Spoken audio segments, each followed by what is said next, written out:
Porquê?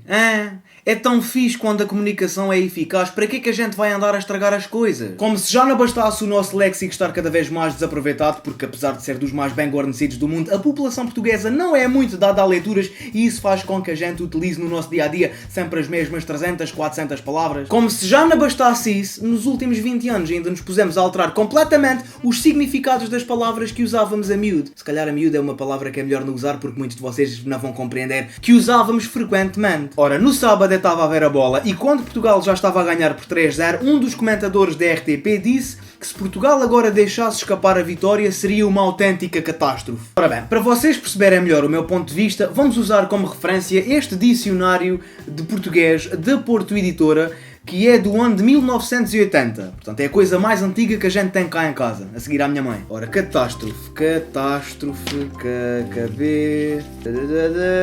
cá está, catástrofe, substantivo feminino, acontecimento acompanhado de mortes ou ruínas, grande desgraça, fim desgraçado. Ok, era chato se Portugal se deixasse empatar ou eventualmente se perdesse o jogo, mas ninguém ia morrer e as únicas ruínas que vimos foram as da defesa da Hungria, que se desmoronou completamente.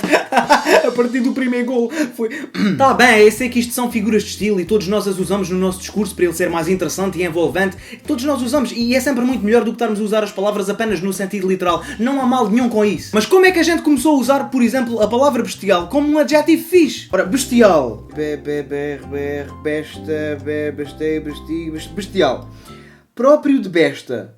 Brutal, grosseiro, repugnante. Pois, parece que aquela expressão que a gente usou durante toda a vida para descrever uma pessoa que de repente era um herói e depois passou a ser uma merda, ou que era uma merda e passou a ser um herói num curto espaço de tempo, que é passar de besta a bestial ou passar de bestial a besta, afinal não faz sentido nenhum, porque besta e bestial querem dizer a mesma merda. Ser bestial é também ser uma besta. É como a gente dizer: é incrível como ele de um momento para o outro deixou de ser um doente mental com atração sexual por crianças para um pedófilo. No entanto, a gente anda a usar esta expressão como se fosse: olha, ele passou de um violinista para um violador. Que são coisas que, apesar de serem foneticamente parecidas, têm significados completamente opostos. E lembram-se de ter lido no dicionário que um dos sinónimos de bestial era brutal. Pois, brutal. Tá aqui. Brutal. Adjetivo. Próprio de brutum. Ferino. Desumano. Violento. Selvagem. É isto que quer dizer brutal. No entanto, andamos todos para aqui a usar este adjetivo no nosso cotidiano com o significado completamente oposto, sem pensarmos um bocadinho na situação. Porquê? Porque a gente não sabe que está mal. Porque o nosso sistema de educação é um total falhanço que prepara os alunos para os exames e não para a vida, promovendo uma aprendizagem de autocolismo e não uma aprendizagem de sabedoria. E tudo isto culmina com o facto de sermos um dos países da Europa com a taxa de literacia mais baixa. E a culpa não é só do sistema. Ou vocês pensavam que o facto de nós acharmos uma seca livros com muitas letras e poucos bonecos não ia ter consequências nenhumas? Ai, tão ingênuos. E cá andamos nós, na rua, em conversas com a nossa malta, a dizer coisas como: opá, escuta, a sério, este novo single da Katy Perry está brutal.